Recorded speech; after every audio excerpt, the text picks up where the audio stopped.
दोस्तों, ईरान और अमेरिका की डील का एक बहुत बड़ा अपडेट हम लोगों के सामने आया है। अगर आपको लग रहा था कि संडे को जेनेवा में कोई पीस डील साइन होने वाली है ईरान और अमेरिका की, तो ऐसा कोई बात नहीं है।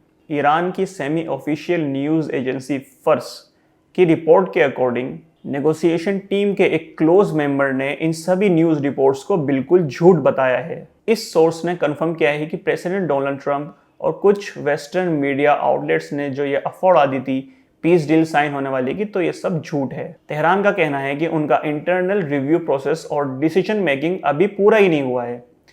और आप देख सकते हैं किस तरीके से मीडिया आउटलेट ने ये पहले ही उड़ा दिया कि डील साइन होने वाली है। यानी जब तक ईरान अपने एंड पर सारी चीज़ें रिव्यू नहीं कर लेता, तो ऐसी अभी तक कोई डील नहीं होने वाली। अब देखना यह है कि इस स्टेटमेंट के बाद यूएस क्या रिएक्ट करता है। US vice president JD Vance ने अभी एक स्टेटमेंट भी दी है। उन्होंने क्लियर किया है कि ये डील इस तरीके से स्ट्रक्चर्ड की गई है कि जिसमें यूएस और यूएस के एलाइज को काफ़ी ज़्यादा प्रायोरिटी दी जाएगी। एक्स पर पोस्ट करते हुए जेडी वेंस ने लोगों का एक बहुत बड़ा डाउट भी क्लियर करा है। उन्होंने कहा है कि ईरान को कोई अपफ्रंट कैश नहीं मिलेगा। सिर्फ एक डील साइन करने के लिए या किसी मीटिंग को अटेंड करने के लिए यूएस ईरान का कोई फंड रिलीज नहीं करेगा। ईरान को इकोनॉमिक बेनिफिट्स तभी मिलेगा जब वो हर तरह की कंडीशंस और ऑब्लिगेशंस को स्ट्रिक्टली फॉलो करेगा। उनका कहना है कि ये डील पूरी तरीके से मिडल ईस्ट के डायनामिक्स को बदल देगी। वेंस ने यह भी कॉन्फिडेंस दिखाया है कि प्रेसिडेंट डोनाल्ड ट्रंप इस डील को किसी न किसी तरीके से यूएस के लिए भी एक बहुत बेस्ट आउटकम बना देंगे।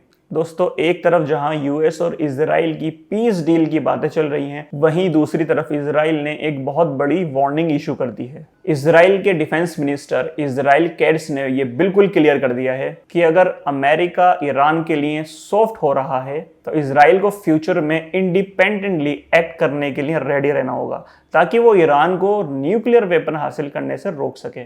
एक्स यानी ट्विटर पर उन्होंने पोस्ट करते हुए ये भी लिखा कि अक्टूबर 7 के हमले के बाद उन्होंने बहुत कुछ सीखा है। इजराइल अब लेबनान, गाजा और सीरिया के सिक्योरिटी जोन से विड्रॉ नहीं करने वाला। तो आप ये क्लियरली समझ सकते हैं कि इजराइल का पीछे हटने का कोई इरादा नहीं है। खैर, आज की वीडियो में यही सब अपडेट थे। मिलता हूँ आपसे नेक्स्ट वीडियो में। तब तक के लिए टेक केयर।